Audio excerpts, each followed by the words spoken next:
बिस्मिल्लाहिर्रहमानिर्रहीम। अस्सलाम वालेकुम स्टूडेंट्स, आज का लेक्चर स्टार्ट करने से पहले मैं आपको बताता चलूं कि आपका चैप्टर नंबर 5 पार्शियल फ्रैक्शन का टेस्ट होगा। टेस्ट आपको सैटरडे या संडे को सेंड कर दिया जाएगा, तो आपने टेस्ट को सोल्व करके मंडे को 28 दिसंबर को कॉलेज में सबमिट करवाना होगा। तो डियर स्टूडेंट्स, तो ये 2-3 दिन जो हैं आप चैप्टर नंबर 5 की रिवीजन कीजिएगा, उसको अच्छे से तैयार कर लीजिएगा। तो बढ़ते हैं आज के लेक्चर की तरफ। स्टूडेंट्स, आज हम एक्सरसाइज 4.5 कंप्लीट कर लेंगे।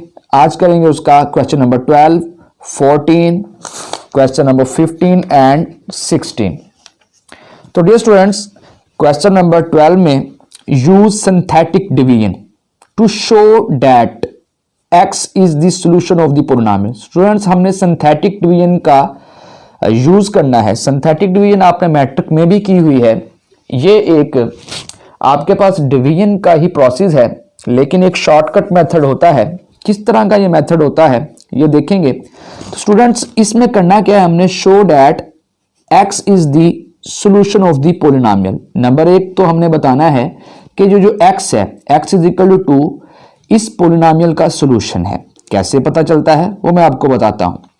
दूसरे नंबर पे use the result to factorise the polynomial completely, और आपने इसको फैक्टराइज करना है, यानी कि इसके फैक्टर बनाने हैं कंप्लीटली, मुकम्मल तौर पे।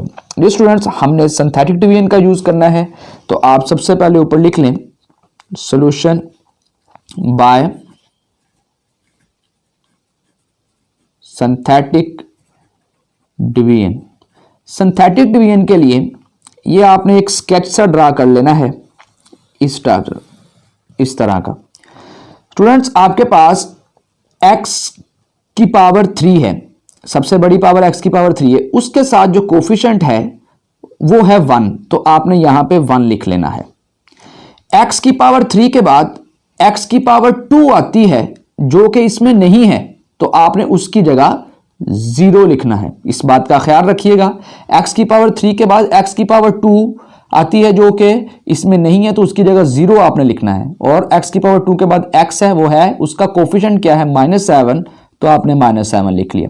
x के बाद कांस्टेंट जो है 6, ये आपके पास 6, और आपने इस x is equal to x की वैल्यू जो है इसके साथ डिवाइड करना है। क्या करना है, इसको डिवाइड करना है। इधर लिख लीजिएगा इधर 2। अब ये है सिंथेटिक डिवीजन का मेथड मैं करने वाला हूं। आपने इसका जो फर्स्ट नंबर होगा आपने वैसे ही उतार लेना है। अब ये इस 2 को इसके साथ मल्टीप्लाई करवाना है। 2 1s are 2, और 0 को 2 में ऐड करें, 0 + 2 आपके पास 2 ही होता है। अब नेक्स्ट 2 को 2 से मल्टीप्लाई करवाएंगे, 2 2s are 4, -7 + 4 आपके पास -3 आ जाएगा। अब 2 को -3 से मल्टीप्लाई करवाएंगे, 2 -3 से मल्टीप्लाई होगा तो -6 आएगा। 6 - 6 आपके पास क्या आ जाएगा, 0 आ जाएगा। डियर स्टूडेंट्स, ये जो आपके पास लास्ट पे वैल्यू आएगी ये आपके पास रिमाइंडर होगा। स्टूडेंट्स, अगर रिमाइंडर आपके पास 0 आ गया है, 0 आ जाए, तो x इज इक्वल टू 2, ये जो x है वो सोल्यूशन होगा इस पोलिनोमियल का। ये बात ख्याल रखिएगा। 2 पोर्शन थे इस क्वेश्चन में। एक बात उसने पूछी थी कि शो करवाना है आपने x is the solution of the polynomial.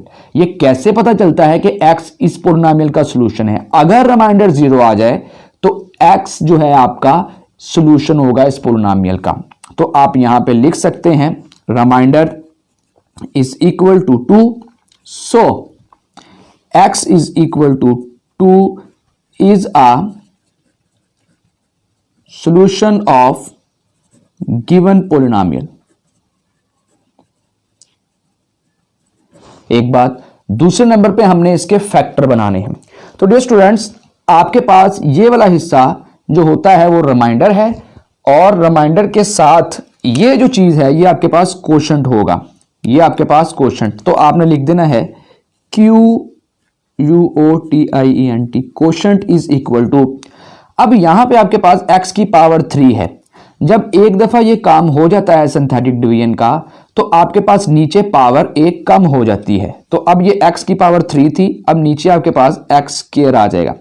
x² के साथ ये आपने इधर x, ये सिर्फ समझाने के लिए लिख रहा हूं, x² x और लास्ट पे कांस्टेंट आपने लिख लेना है। अब 1x², ये आपके पास x², उसके बाद 2 आपके पास 2x, ये आपके पास x का कोफिशिएंट, और लास्ट पे -3, ये आपके पास बन चुका है। स्टूडेंट्स अगर इसका नहीं समझ लगती तो आप इस तरह भी लिख सकते हैं, quotient is equal to ax² plus bx plus c। अब यहां पे लास्ट वैल्यू जो है वो c की होगी, -3 है तो -3 लिखा गया, ये x वैसे ही आ जाएगा, और उसके साथ वैल्यू जो है आपके पास b की होगी, ये b आपके पास 2 है। अब x² वैसे ही आ गया, और a की वैल्यू 1 है, इधर लिखने की जरूरत नहीं है, तो आपके पास x² प्लस 2x माइनस 3, इधर भी x² प्लस 2x माइनस 3, ये आपके पास कोशेंट आ जाएगा। स्टूडेंट्स इस तरह कर लें या इस तरह कर लें, ये भी ठीक है। तो अब इसके आपने क्या बना लेने हैं, फैक्टर। क्या बना लेना है, फैक्टर।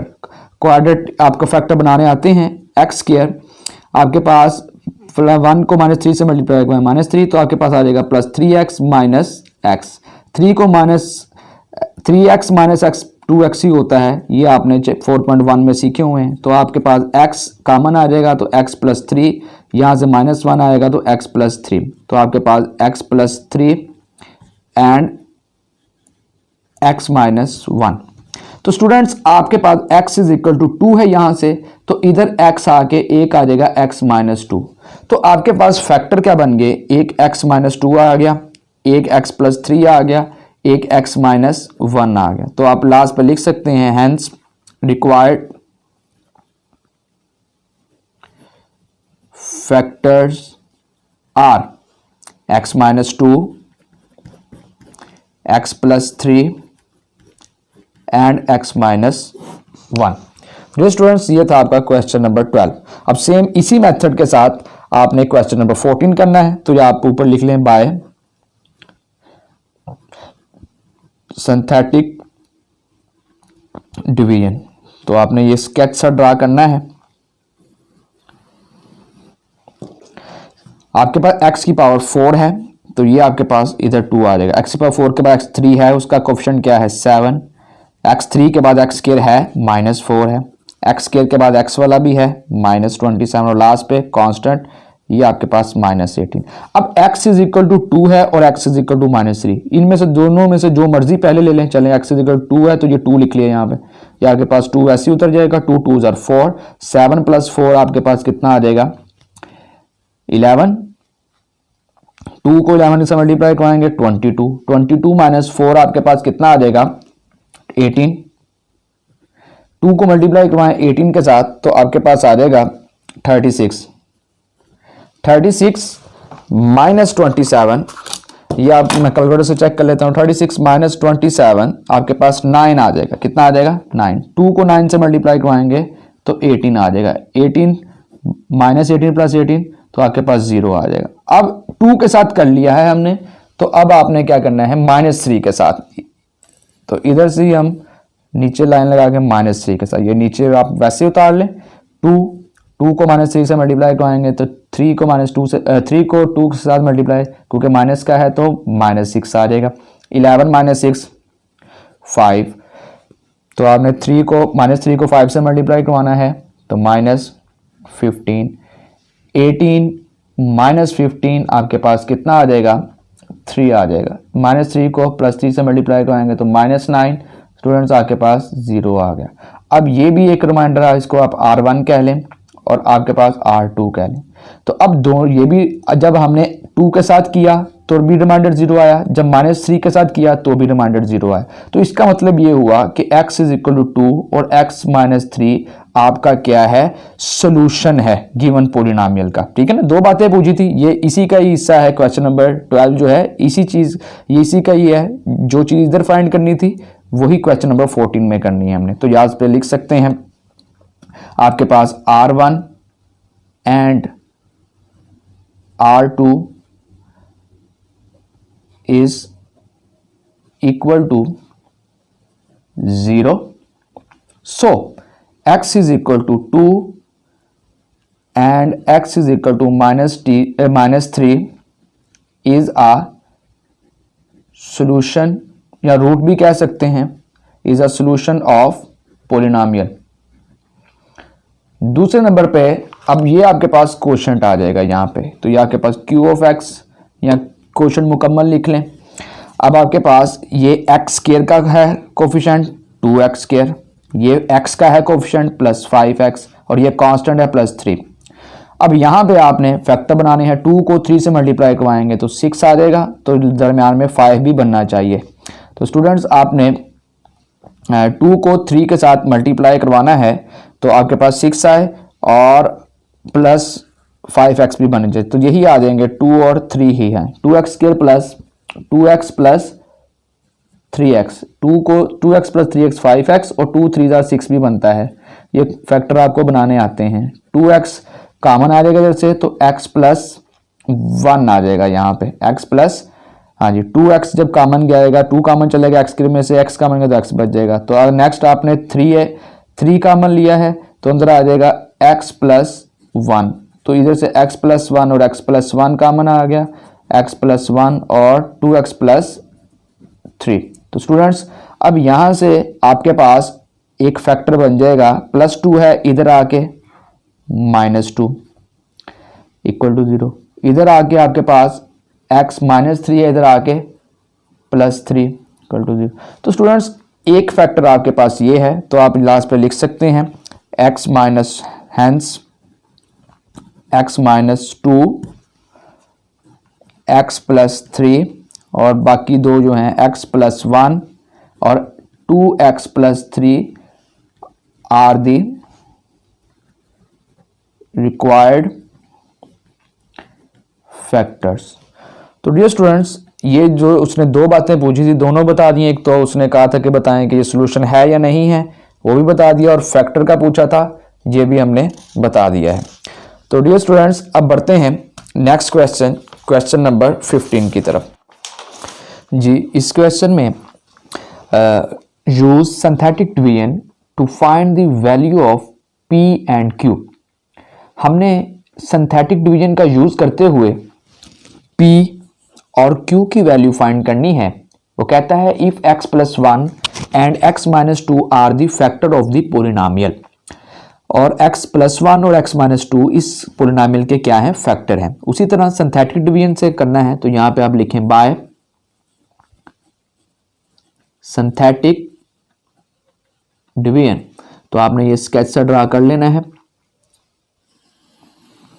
आपके पास इस पोलिनोमियल में एक्स क्यूब के साथ कोफिशिएंट क्या है 1, तो आपने यहाँ पे 1 लिख देना है। एक्स क्यूब के बाद एक्स स्क्वायर है उसका कोफिशिएंट क्या है p, तो ये p लिखा गया। एक्स स्क्वायर के बाद x का क्या है q, तो ये q आ गया, और लास्ट पे कांस्टेंट 6 आ जाएगा।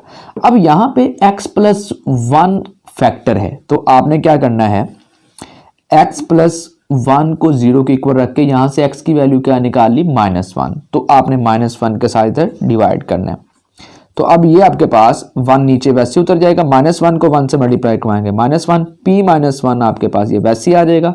अब -1 को p के साथ मल्टीप्लाई -p माइनस प्लस 1, ठीक है। अब -p ये प्लस का q है और साथ +1 ये वैसे आ गया। अब -1 को -p से मल्टीप्लाई करवाएंगे तो +p हो जाएगा, -1 को +q से तो -q हो जाएगा, माइनस को 1 को +1 से तो -1, सिर्फ साइन चेंज, +p -q -1 ये आपके पास आ जाएगा। तो ये आपके पास आ गया p -q 6 -1 आपके पास 5 आ जाएगा। अब नेक्स्ट आपके पास दूसरा जो है x -2 है, तो आपने क्या करना है x -2 को 0 के इक्वल रख के यहाँ से x की वैल्यू 2 आई, तो इसको अब इसी तरह ही आपने 2 के साथ डिवाइड भी करना है। 1 वैसे आ जाएगा, 2 1 ज़ा 2, p 2 -1 1 हो जाएगा +1। 2 को p से मल्टीप्लाई करवाएंगे तो 2p, और 2 को +1 से मल्टीप्लाई करवाएंगे तो 2 आ जाएगा।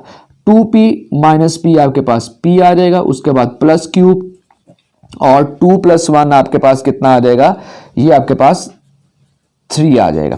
डियर स्टूडेंट्स अब यहाँ पे अब वो कहता है x + 1 और x - 2 इसके फैक्टर हैं। तो स्टूडेंट्स जब भी कोई चीज़ कोई दूसरी की फैक्टर होती है तो उसका रिमाइंडर हम 0 के इक्वल रखेंगे। क्यों रखेंगे मैं बताता हूँ। यहाँ पे पहले लिख लें अकॉर्डिंग टू गिवन कंडीशन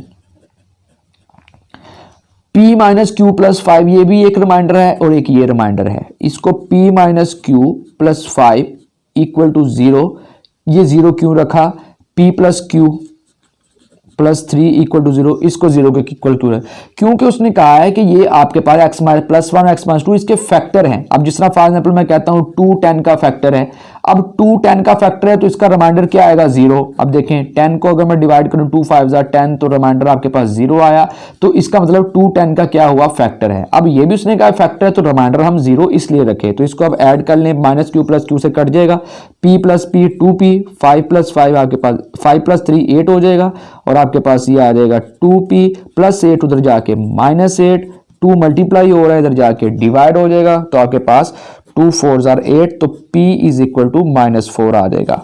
तो अब ये p आ गया, अब q रह गया है। अब p की वैल्यू आप पुट कर लें, चाहे इसको इक्वेशन 1 कह लें, इसको इक्वेशन 2, चाहे 1 में पुट कर लें चाहे 2 में। चलें इसको मैं पुट कर देता हूं, पुट इन 2 कर देते हैं, चलें 1 में भी कर सकते हैं, तो 2 में पुट करेंगे तो आपके पास p plus q plus 3 is equal to 0, ये इक्वेशन 2 है आपके पास। अब यहां पे जहां पे p है वहां पे -4 plus q plus 3 is equal to 0 आ जाएगा। तो स्टूडेंट्स अब यहां पे आपके पास -4 प्लस 3 आपके पास -1 हो जाएगा, -4 प्लस 3 -1 और साथ plus q is equal to 0। अब -1 उधर जाके क्या हो जाएगा +1, तो q की वैल्यू आपके पास +1। तो यही उसने पूछा था p और q की वैल्यू, तो p की वैल्यू -4, q की वैल्यू 1 आ गई। सेम इसी तरह हमने a और b की वैल्यू को फाइंड करना है। तो डियर स्टूडेंट्स सिंथेटिक डिवीजन का यूज करते हैं सेम इसी मेथड के साथ बाय सिंथेटिक डिवीजन। तो आपके पास ये स्केच ड्रा कर लें, एक्स क्यूब के साथ कोएफिशिएंट 1 है तो 1 आ जाएगा, एक्स स्क्वायर के साथ -4 है तो -4 आ जाएगा। तो आपके पास एक्स स्क्वायर के बाद एक्स है, ए है तो ए आ जाएगा, और बी है तो बी आ जाएगा। इसमें क्या करना है, find the value of a and b. हमने बी ए और बी की वैल्यू, इधर पी क्यू थी इधर ए और बी की वैल्यू। अब यहाँ पे जो है -2 and 2 are the root of the polynomial. अब -2 है बना, ये आपके पास -2 यहाँ पे लिख लें, 1 वैसे उतर जाएगा, -2 को 1 से मल्टीप्लाई करवाएंगे तो -2 आ जाएगा, -2 4 और -2 आपके पास -6 आ जाएगा, -2 को -6 से मल्टीप्लाई करवाएंगे तो आपके पास ये आ जाएगा 12 आ जाएगा, 2 को माइनस आपके पास a प्लस 12, अब -2 को a से मल्टीप्लाई करवाएंगे तो -2a, -2 को +12 से तो -24 आ जाएगा, ठीक है। -2 को -12 से मल्टीप्लाई +12 से करवाएंगे -24, तो आपके पास ये रिमाइंडर क्या आ जाएगा -2a, आपके पास प्लस का भी है और लास्ट पे कांस्टेंट -24, -2a प्लस बी और -24। अब इसी को बढ़ा लें तो आपके पास दूसरा रूट जो है 2 है, अब 2 के साथ इसको कर लें, अब 2 के साथ करेंगे ये पहला वाला वैसे ही आ जाएगा, 2 1 जा 2, -6 प्लस 2 आपके पास कितना आ जाएगा -4, 2 को -4 से मल्टीप्लाई कराएंगे -8 आ जाएगा, तो आपके पास बच जाएगा a प्लस 12 -8 आपके पास +4 आ जाएगा। अब उसी तरह अकॉर्डिंग टू गिवन कंडीशन, तो आपके पास ये रिमाइंडर एक है -2a प्लस b -24 0 के इक्वल, क्योंकि रूट है यहाँ आपके पास रूट या फैक्टर एक ही बात है, तो आपके पास ये आपके पास 0 के इक्वल आ गया। और दूसरे नंबर पे a plus 4 is equal to 0। अब यहाँ से a की वैल्यू निकाल लें, +4 उधर जाके -4, अब ये a की वैल्यू आ गई है। अब इसको पुट कर दें इस इक्वेशन में, इस इक्वेशन इसको कोई नाम दे लेते हैं 1 का, चलिए इधर लिख देते हैं पुट इन 1। अब इस 1 में पुट करेंगे -2, a की जगह आपने क्या पुट करना है -4, और b आपके पास क्या है फाइंड करना है, ये वैसे ही आ जाएगा -24 इज इक्वल टू 0, -2 को -4 से मल्टीप्लाई करवाएंगे तो आपके पास +8 आ जाएगा, plus b -24 is equal to 0 आ जाएगा। अब 8 -24 आपके पास कितना हो जाएगा -16 हो जाएगा इज इक्वल टू 0, 8 -24 -16, तो -16 उधर जाके प्लस का 16 हो जाएगा। स्टूडेंट्स आपके पास a की वैल्यू -4 आ गई, b की वैल्यू 16, तो यही उसने कहा था a और b की वैल्यू फाइंड करें। तो स्टूडेंट्स ये था आज का लेक्चर, उम्मीद है कि आपको समझ लगी होगी, आपने इसकी प्रैक्टिस लाजमी करनी है। इंशाल्लाह एक नया टॉपिक नेक्स्ट लेक्चर में करेंगे। आज के लिए इतना ही, मुझे इजाज़त दीजिए, अल्लाह हाफिज़।